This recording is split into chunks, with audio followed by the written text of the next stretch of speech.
Yeah, mate, we got hards on.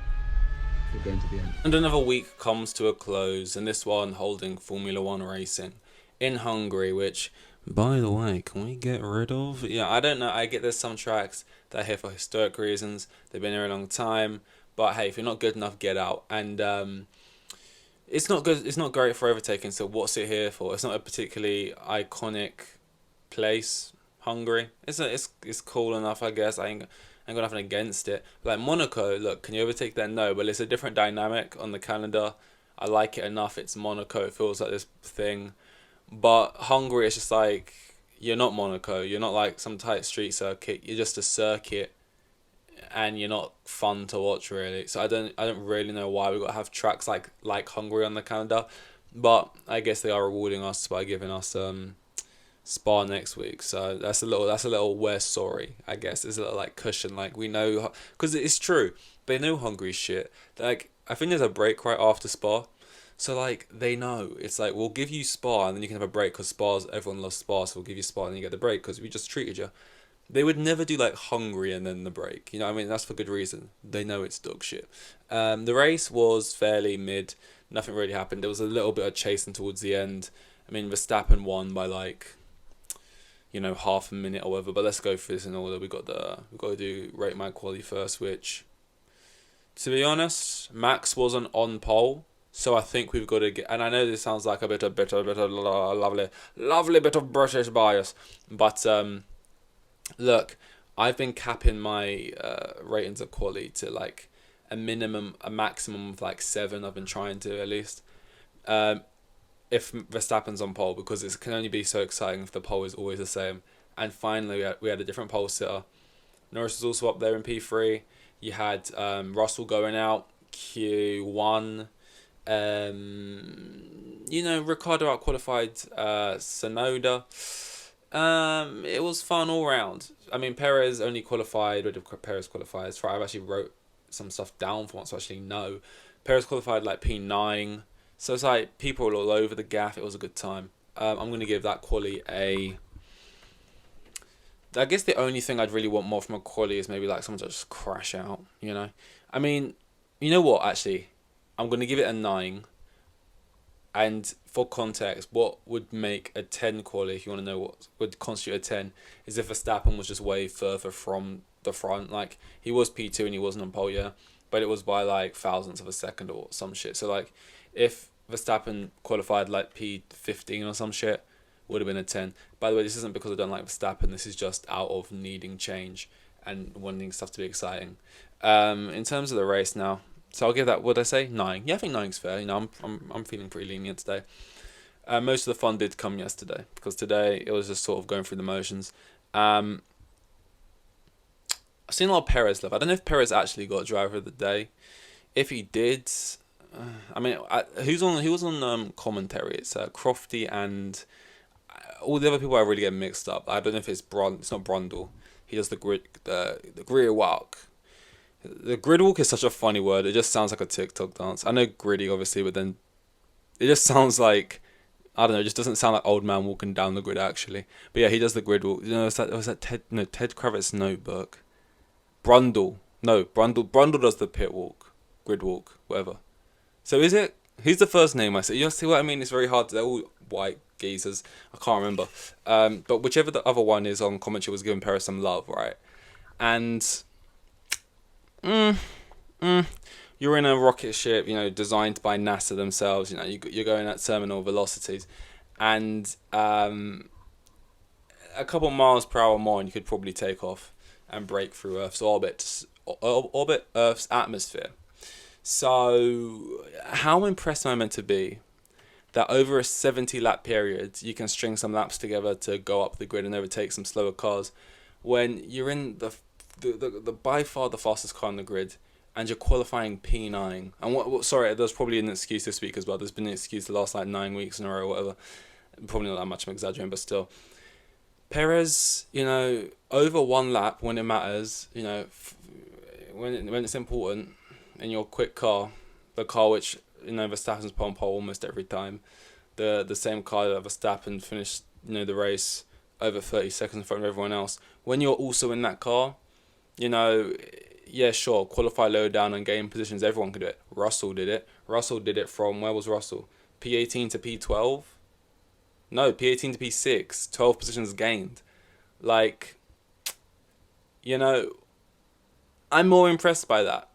By a car that for most part of that Grand Prix as well, until the very end, it seemed like wasn't really great. It wasn't bad, but it wasn't like amazing. You're in a, supercharged. You're basically driving around in a supercar, and everyone else is driving around with their legs at the bottom like the Flintstones, just trying their best to look like they belong. I can't give you much credit for gaining 5 positions, and yeah, you got yourself on the podium, didn't catch Norris, and you're just in the quickest car, man. It should be 1-2s or 1-3s or whatever, more regularly. A lot of me saying this is also just because I'm trying to be extra harsh on Perez, because obviously we want Ricciardo back in that Red Bull seat. My allegiances lie, but still Perez. I'm not gonna say it was bad for me today, but I just think the way they was talking about it on the commentary, like Perez, he's got something to prove today. Oh, he's really getting his elbows out. And it's like, yeah, he's getting past people. His tyres are better and he's in the better car. And, I'm just not going to give you that much credit, mate. Because you should be there anyway. You're playing catch up.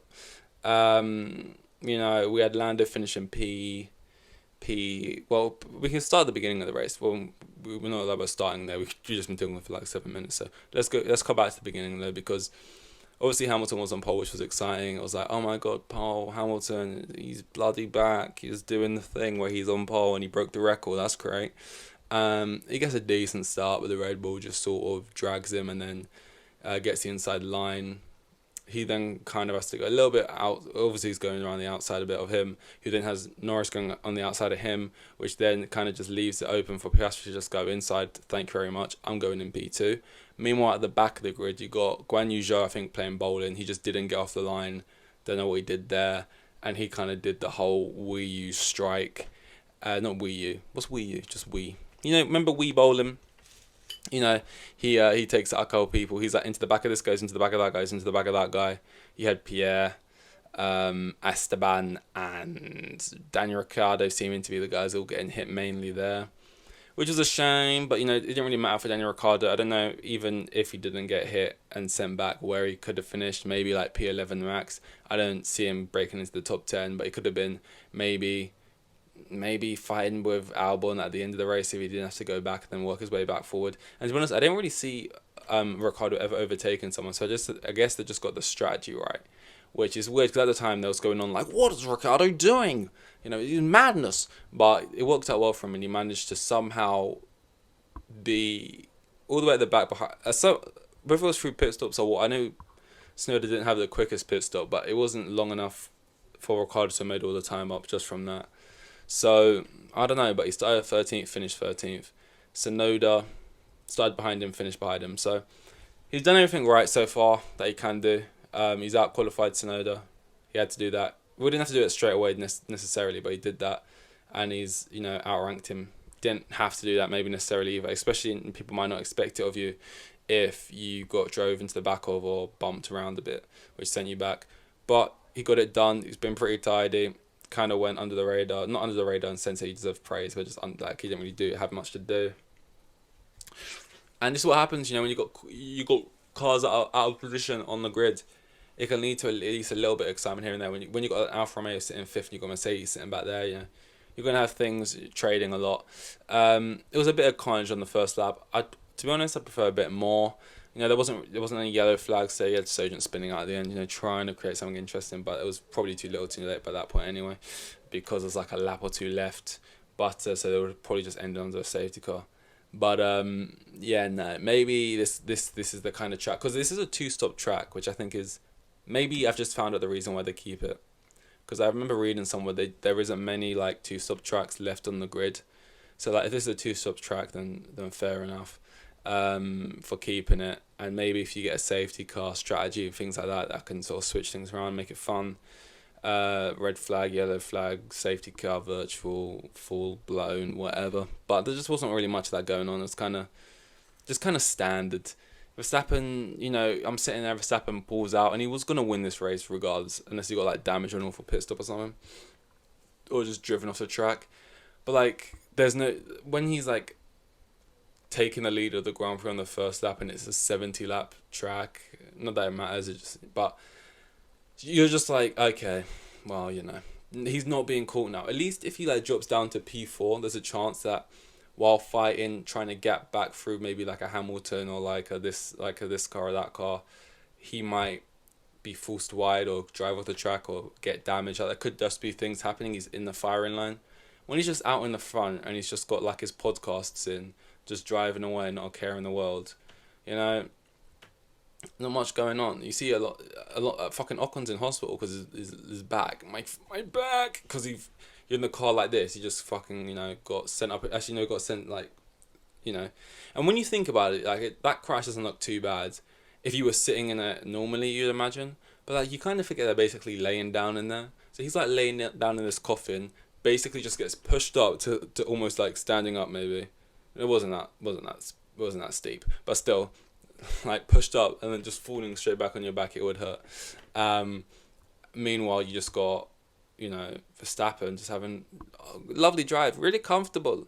Really enjoyed that final stint. Oh, enjoyable drive. It's like you're not like a car tester. You're not like meant to be out here just like testing the car. Like every 5 minutes they pop in like, how's it feeling? Just like, he's like, yeah, really smooth. It's like he's just like not racing. He's not doing what everyone else is doing. They're just checking in to see if he's having a nice time, But it is what it is.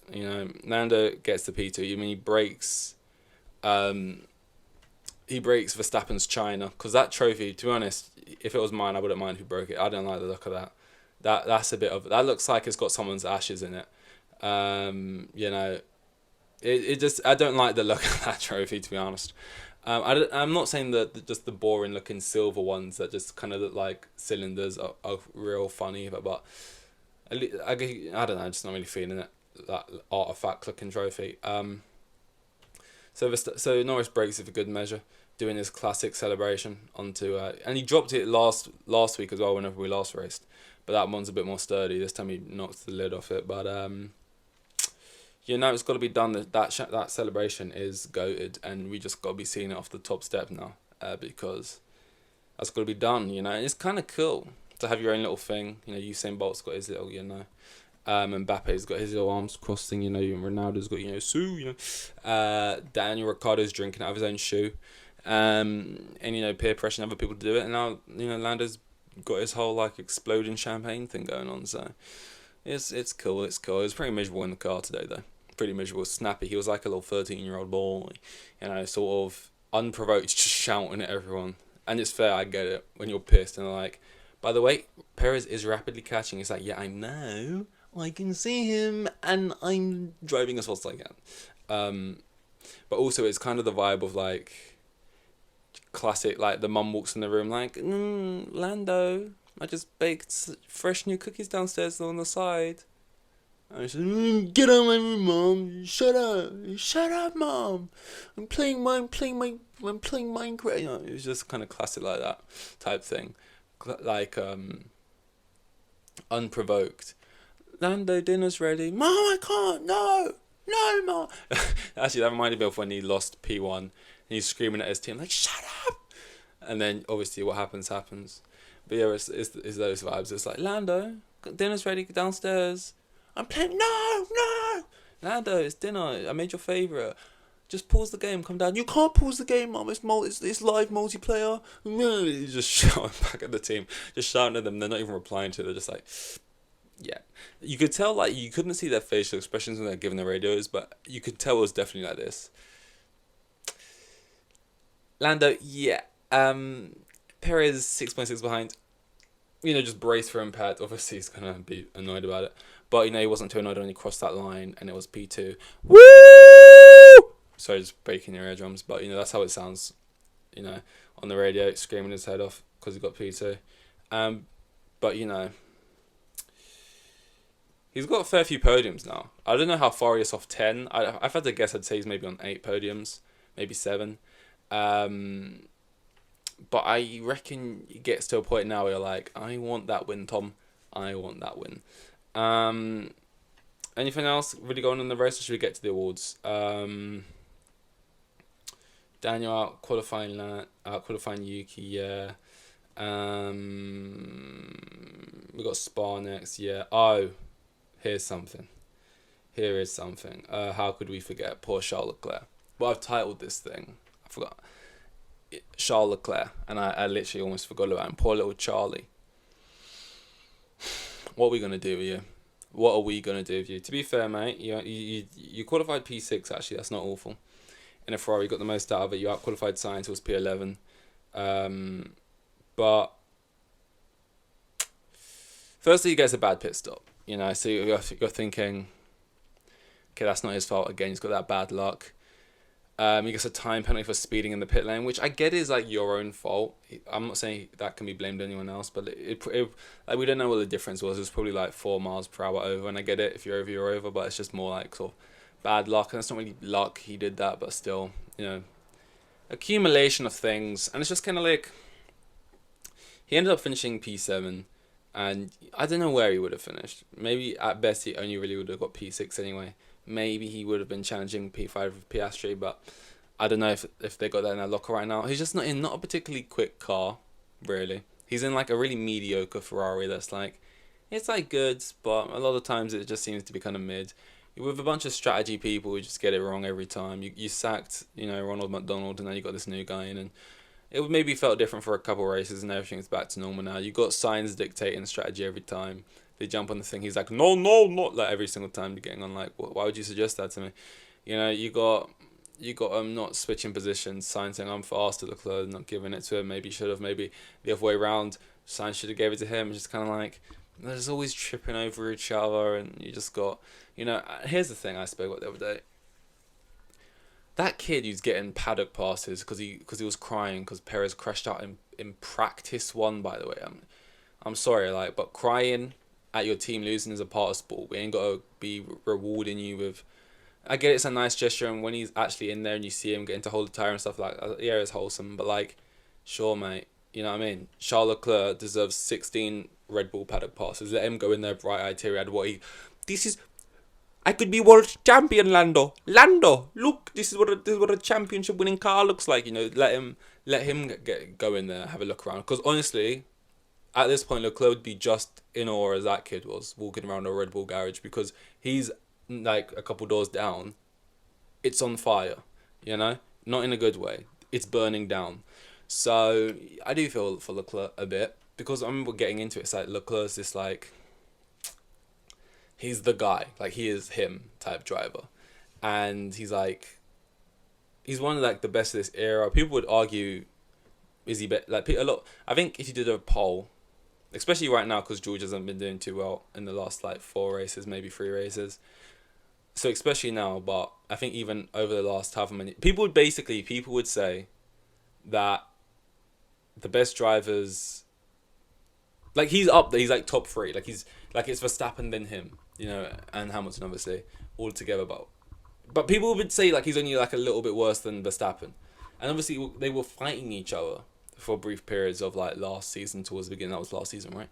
So he's this guy who's the guy. He's the guy, and he's just he's within these last however many months, years, whatever, however long it's been. It feels like it's been decades, right? If you would just got into the sport around the time of all these failings, you just think Leclerc's just mid. He's a good driver. He's the same level as Sainz and some of the people on that level. Good, but not great. He's not gonna ever. But nah, this is meant to be world championship, and I'm sure he'll win one in his career, or maybe 2, maybe 3. I don't know. But he's just made to look so okay in this car. It's just not enough, and I don't think he's ever gonna. I think he likes Ferrari, and he's gonna just stay there. I don't think he should. I don't think this is some terminal illness. I'm sure they'll get better about. Right now, it's just kind of who's gonna take it to Verstappen. If Verstappen wins, I know it's a history. That's we would have witnessed greatness. But if he wins every single race this year, oh man, if he wins every single race this year, I just don't know what to do. Well, I won't do anything. I'll just kind of be oh, but and to be honest, it's so possible. It's so likely. There is so much things that are unlikely in this world. There are so much things in this world that are very likely, that are more unlikely than that, is what I'm trying to say. That's how likely it is. And because no matter where he finishes, unless he gets a mechanical failure, a bad pit stop, something out of his control, he's going to win the race. It's ridiculous now. So he needs some kind of penalty or upgrade thing, or pushed to the back, or driven off the track, or bad qualifying, caught out in the rain. Because the best drivers happens to everyone. This guy's got caught out, track position, this and that mistake. Russell's starting P18. This guy's here. You got caught out here. The tires were put on here. Pit stop mistake. But with him, it's a perfect combination of his, down to the people on the pit wall, just giving him perfect pit stops every time, to the strategy he does perfect every time, to him driving himself. But it's just there has been no errors from him or anything on his side non-stop. And it's is that going to remain flawless for the whole season? It seems very possible, very likely. And I don't wish for it to be, because I like entertainment. But, here we are. Soft, medium, hard awards. Soft, obviously worst award. Hard is a good one. Soft performance. It was kind of just soft today. I guess I'll just give it to Zhou. I mean, he crashed into people, but I don't think it was a crash for the better. I don't really think it made the race more interesting. It's kind of they just crashed, carried on drive. So it was kind of just this crash. Also crashed into Danny Rick, who's my boy. And it didn't really feel like it was a crash that changed the trajectory of the race too much or made things awfully fun. So I'm going to give that to Zhou. Mid award, he was just kind of mids today. I really want to give it to Perez, to be honest, because just to counter I just don't think the adulation's that deserved. But I'm going to give the mid award to probably one of the Ferrari boys. Probably I mean, Leclerc gets the penalty, and then that means he loses out to Russell again, meaning he drops down to P7. So because of that, I guess it is fair. I know it's a lot of luck's been going against him from the outside, but that is a youth thing, and you can't be doing stuff like that on top of when your car's not that great. And then the harder one I'm going to give to Russell, because Russell went from P18 to P6. He did a good drive. He was actually overtaking some cars. It was looking quite fun. He was putting in some fastest laps, and he catches up with Leclerc, almost overtakes him actually just straight up on track. Didn't even need the penalty almost. And I just think, relatively speaking, it was more impressive what Russell did than what Perez really did today. And I think that needs to not be a hot take. Next is Spa, which that's meant to be a fun one. I don't know if it's raining. I don't know if it will rain. I don't know if I want rain. I just want fun. I want drama. Actually, whatever's most likely going to mean that we get a Verstappen DNF, I guess I'll take that. Yeah, because it seems like Spa's a place where you can get really wild results sometimes, and we could be seeing a crazy podium. I don't know if we've had a crazy podium this season. You look back at maybe recent seasons, and whether they've been competitive or not, you've just had those podiums like Stroll, Sainz, Gasly type thing. Just a really those out there ones. But that remains to be seen, guys. This was hard zone. When we got hard zone, we're going to the end. This was the pod for the Hungarian Grand Prix, and we'll see you in Spa.